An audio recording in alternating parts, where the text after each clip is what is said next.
হ্যাঁ জানি জানি, মারবো এখানে, লাশ পড়বে শ্মশানে। আমি জল ঢোড়াও নই, বেলে বোড়াও নই, আমি একটা কোবরা, গোখরো আমি। আমি জল ঢোড়াও নই, বেলে বোড়াও নই, আমি জাত গোখরো, এক ছোবলে ছবি। এবার কিন্তু এটাই হবে।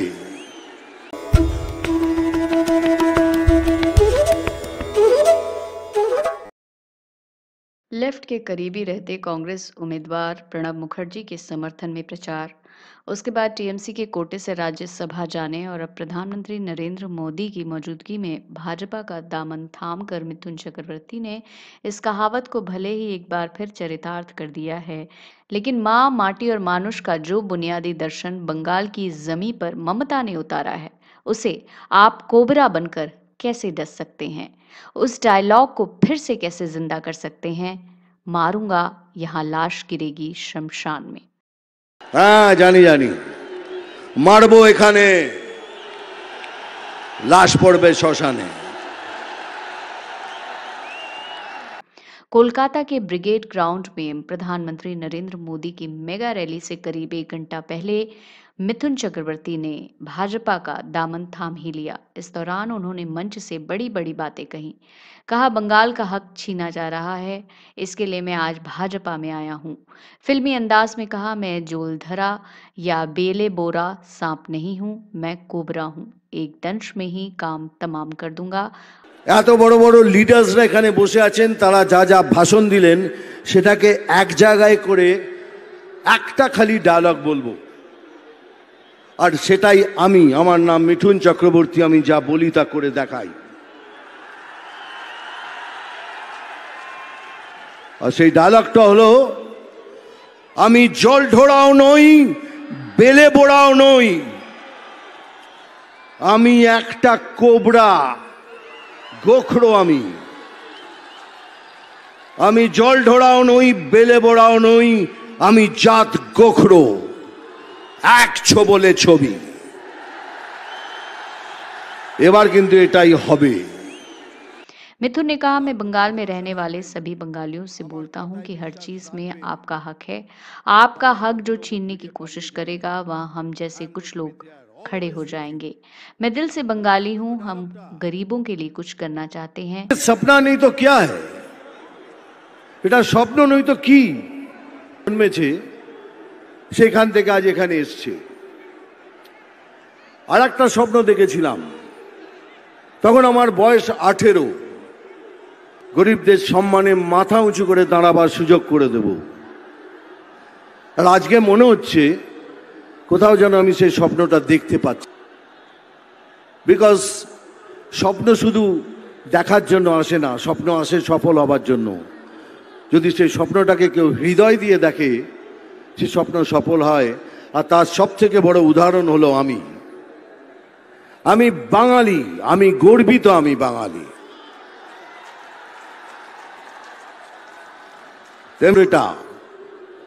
एक्चुअल बंगाली, और मैं बंगाल में रहने वाले सभी को ही बंगाली बोलता हूं, क्योंकि आप यहां बड़े हुए हैं।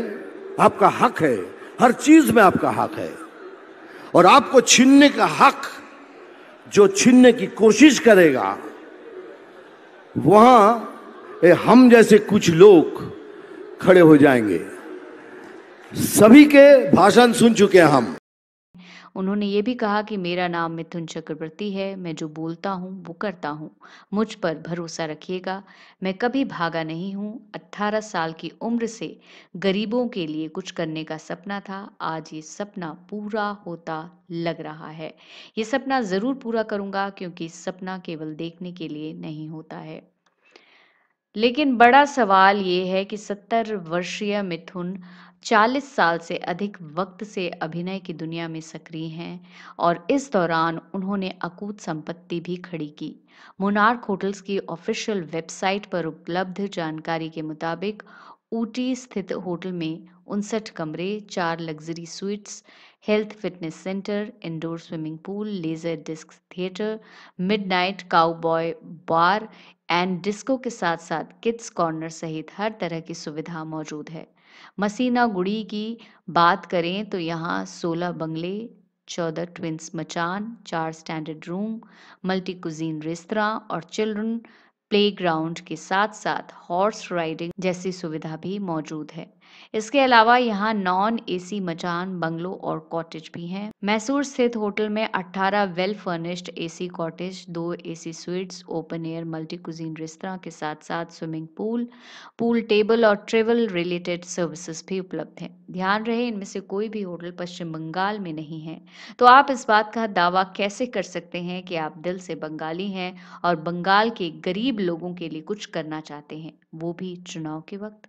राजनीतिक हलकों में सवाल ये भी पूछा जा रहा है कि टीएमसी की राज्यसभा सदस्यता बीच में ही छोड़ने वाले मिथुन क्या प्रशंसकों की भीड़ को भाजपा के वोट बैंक में तब्दील कर पाएंगे?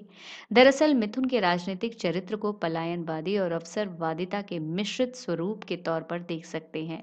राज्य में लेफ्ट फ्रंट की सरकार के दौर में मिथुन की गिनती सीपीएम और खासकर तब के परिवहन मंत्री रहे सुभाष चक्रवर्ती के सबसे करीबी लोगों में होती थी। वर्ष 1986 में तत्कालीन ज्योति बसु सरकार के दौरान ही उन्होंने कोलकाता में होप 86 नामक एक शानदार कार्यक्रम भी आयोजित किया था। मिथुन कई बार खुद को वामपंथी बता चुके हैं। बाद में उन्होंने मुर्शिदाबाद जिले के जंगीपुर लोकसभा क्षेत्र में तत्कालीन विदेश मंत्री प्रणब मुखर्जी के पक्ष में प्रचार किया था। वर्ष 2011 में लेफ्ट का शासन खत्म होने के बाद वे धीरे धीरे तृणमूल कांग्रेस के करीब आए। 2-3 साल के दौरान बनी आपसी समझ और रिश्ते मजबूत होने के बाद टीएमसी प्रमुख और मुख्यमंत्री ममता बनर्जी ने उनको राज्यसभा में उम्मीदवार बनाया और वे जीतकर संसद के ऊपरी सदन पहुंचे थे। लेकिन चिटफंड घोटाले में नाम आने के बाद साल 2016 के आखिर में मिथुन ने राज्यसभा से इस्तीफा देकर राजनीति से संन्यास ले लिया था। तब मिथुन ने अपने खराब स्वास्थ्य का हवाला देकर राजनीति से नाता तोड़ा था। हाँ, जानी जानी मारबो एखाने, लाश पड़बे श्मशाने। आमी जल ढोड़ाओ नई, बेले बोड़ाओ नई, आमी एकटा कोबरा गोखरो। आमी जल ढोड़ाओ नई, बेले बोड़ाओ नई, आमी जात गोखरो, एक छोबले छवि। এবার কিন্তু এটাই হবে। सत्ता विमर्श ब्यूरो की रिपोर्ट।